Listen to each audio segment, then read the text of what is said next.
नमस्कार विद्यार्थी मित्रांनो, आपल्या सर्वांचं स्वागत आहे GK24 मराठी या एज्युकेशनल चॅनलमध्ये. तर MPSC गट ब पूर्व परीक्षा 2024 जी की 2 फेब्रुवारी 2025 रोजी झाली होती. त्याचा निकाल अजून बाकी आहे आणि आता सर्वजण वाट बघताय ती म्हणजे रिझल्टची. येत्या काही दिवसांमध्येच तुम्हाला निकाल हा लागलेला दिसेल आणि आयोग जो आहे तो ऑफिशियल कट ऑफ जाहीर करेल. इथे आपण अंदाजित कट ऑफ काय असू शकतो याबाबत डिस्कस करणार आहोत. त्यासोबतच जागा वाढचीही डिस्कशन करूया. चला तर मग सुरुवात करूया आजच्या व्हिडिओला. पण त्या अगोदर तुम्ही जर चॅनलवर पहिल्यांदा आलेले असाल तर चॅनलला सबस्क्राईब करून घ्या, जेणेकरून कोणतीही महत्त्वपूर्ण माहिती किंवा नवीन अपडेट तुमच्याकडून मिस होणार नाही. तर पहा मित्रांनो, इथे आपण कॅटेगरी वाईज कट ऑफ पाहणार आहोत. स्पोर्ट पर्सन असो किंवा प्रकल्पग्रस्त असो किंवा ज्या काही समांतर आरक्षणाच्या कॅटेगरी आहेत त्याबाबत आपण बोलणार नाही आहोत. त्यासोबतच महिलांबाबत सुद्धा आपण बोलणार नाही आहोत, कारण की जे काही सर्वसाधारण कॅटेगरीचे कट ऑफ आहेत त्यापेक्षा महिला असो किंवा इतर ज्या कॅटेगरीज असो समांतर आरक्षणाचा त्यांचे कट ऑफ कमीच लागतात. आणि इथे जो आपण एक्सपेक्टेड कट ऑफ बघतोय तो पूर्णपणे माझा वैयक्तिक अंदाज आहे. जागेवर किंवा एकत्रित कट ऑफ लागणार आहे त्यावर आणि विद्यार्थ्यांचे मार्क्स जे आहेत त्यांच्यावर अंदाज घेऊन या ठिकाणी कट ऑफ मी सांगतोय. तुम्हाला काय वाटतं कट ऑफ जास्त लागेल, कमी लागेल? कारण की इथे जो काही माझा अंदाज आहे तो तुम्हाला कमीही वाटू शकतो, काही विद्यार्थ्यांना तो जास्तही वाटू शकतो. म्हणून तुमचं मत काय तुम्ही ते बिनधास्तपणे कमेंट सेक्शनमध्ये मेन्शन करू शकता. आणि सर्वात शेवटी जे झालं, सर्वात फायनल जो कट ऑफ आहे तो आयोगच जाहीर करेल. कोणीही भविष्यवाणी वर्तवू शकत नाही. मी जर तुम्हाला म्हणत असेल की एवढ्यावरच कट ऑफ लागेल, तेवढ्यावरच लागेल, तर तेही शक्य नाही. हा जो आहे हा फक्त एक अंदाज आहे. ॲक्चुअल तुमचा जो कट ऑफ आहे तो आयोगच आपल्याला सांगेल. जसं की आपण गट क च्या बाबतीत पाहिलं होतं. मागची जी भरती होती गट क ची, तिथे अंदाज जो आहे तो कोणीही वर्तवला नव्हता आणि तसंच कट ऑफ लागला. इथे सुद्धा काहीही होऊ शकतं. पण जे काही सर्वसाधारण मागील काही वर्षांमधले कट ऑफ आहे त्याचा जर आपण अंदाज घेतला तर इथे एसटी कॅटेगरीचा कट ऑफ हा 46 ते 48 या दरम्यान राहण्याची शक्यता आहे. सर्वसाधारण कॅटेगरीसाठी आपण बोलतोय. तर पहा, एक कॅटेगरी इथे पाहिली. जागाबाबत जर झालं, जागा वाढच्या बाबतीत सध्या तरी कोणतीही ऑफिशियल अपडेट अजून आलेली नाही. जागा वाढबाबत अजून कुठली अपडेट आलेली नाही. त्याचा पूर्ण जोरदारपणे पाठिंबा सुरू होता, पण मात्र अजून आयोगाने ते स्पष्ट केलेलं नाही किंवा जागा वाढ होणार आहे किंवा नाही यातही स्पष्टता दिसत नाही, म्हणून त्यावर शंकाच उपस्थित राहिलेली आहे. दुसरं म्हणजे असं की तुमचा निकाल येत्या काही दिवसांमध्येच किंवा काही आठवड्यांमध्ये हा जाहीर होऊ शकतो. फायनल तो निकाल आल्याच्या नंतर तुम्ही जी आहे ती तयारीला लागू शकता. इथे पहा, एसटी कॅटेगरीचा जो कट ऑफ आहे तो 46 ते 48 या दरम्यान राहण्याची शक्यता आहे. त्यानंतर एससी कॅटेगरी जर आपण पाहिलं तर 49 ते 51 या दरम्यान कट ऑफ राहू शकतो. त्यानंतर पाहिलं आपण एसबीसी कॅटेगरी तर 52 ते 53 या दरम्यान एसबीसी कॅटेगरीचा कट ऑफ राहण्याची शक्यता आहे. त्यानंतर एनटी कॅटेगरी जर आपण पाहिलं तर 51 ते 53 या दरम्यान एनटी कॅटेगरीचा कट ऑफ राहू शकतो. जवळपास काही ज्या कॅटेगरी आहे एनटी मधल्या BCD तर त्यांचा कट ऑफ 1-2 मार्कांनी इकडे तिकडे होऊ शकतो. त्यानंतर पहा, ईडब्ल्यूएस जर आपण पाहिलं तर ईडब्ल्यूएसचा कट ऑफ हा 51 ते 52 या दरम्यान राहण्याची शक्यता आहे. नंतर जर पाहिलं एससीबीसीचा तर एससीबीसीचा कट ऑफ हा 53 ते 55 या दरम्यान लागू शकतो, जो की ओबीसी प्रमाणेच राहण्याची शक्यता आहे. ओबीसीचा सुद्धा 53 ते 55 या दरम्यान कट ऑफ राहू शकतो. आणि त्यानंतर सर्वात शेवटी जर आपण पाहिलं ओपन कॅटेगरी तर ओपन कॅटेगरीचा कट ऑफ हा 55 ते 57 या दरम्यान राहण्याची शक्यता आहे. तर पहा मित्रांनो, इथे जो आहे तो मी माझा वैयक्तिक अंदाज व्यक्त केला.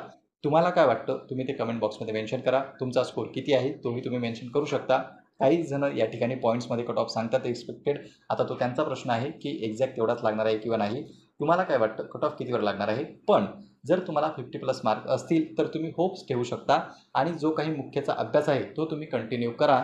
म्हणजे ऐन वेळेवर जर तुमचा रिझल्ट आला तर त्या ठिकाणी धावपळ होणार नाही. जर तुम्ही आतापासून मेन्सचा अभ्यास सुरू केलेला असेलच तो तुम्ही कंटिन्यू ठेवा, कारण की अभ्यास हा वाया जात नसतो. या परीक्षेला नाही तर आगामी काळात जी काही परीक्षा येणार आहे त्यासाठी तुम्हाला तो नक्कीच उपयोगी पडेल. पुन्हा भेटूया आपण अशाच एका माहितीपूर्ण व्हिडिओमध्ये. नमस्कार. नमस्कार विद्यार्थी मित्रांनो, आपल्या सर्वांचं स्वागत आहे GK24 मराठी या एज्युकेशनल चॅनलमध्ये. तर MPSC गट ब पूर्व परीक्षा 2024 जी की 2 फेब्रुवारी 2025 रोजी झाली होती. त्याचा निकाल अजून बाकी आहे आणि आता सर्वजण वाट बघताय ती म्हणजे रिझल्टची.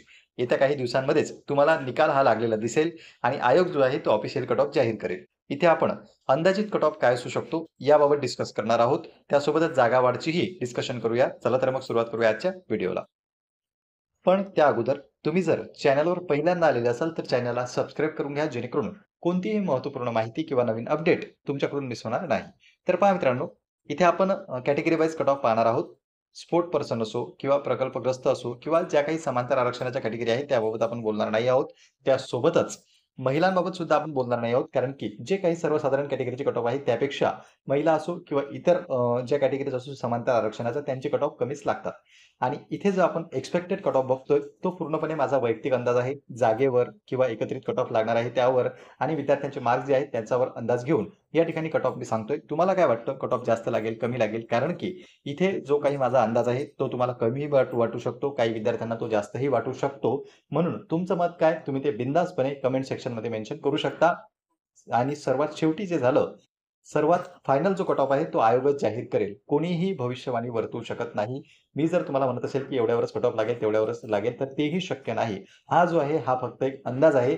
ॲक्चुअल तुमचा जो कट ऑफ आहे तो आयोगच आपल्याला सांगेल. जसं की आपण गट क च्या बाबतीत पाहिलं होतं.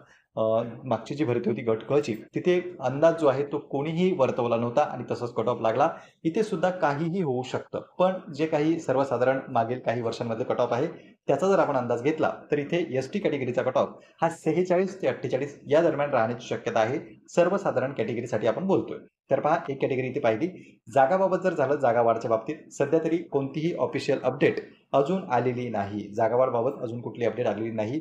त्याचा पूर्ण जोरदारपणे पाठिंबा सुरू होता. पण मात्र अजून आयोगाने ते स्पष्ट केलेलं नाही किंवा जागावाढ होणार आहे किंवा नाही, यातही स्पष्टता दिसत नाही. म्हणून त्यावर शंकाच उपस्थित राहिलेली आहे. दुसरं म्हणजे असं की तुमचा निकाल येत्या काही दिवसांमध्येच किंवा काही आठवड्यांमध्ये हा जाहीर होऊ शकतो.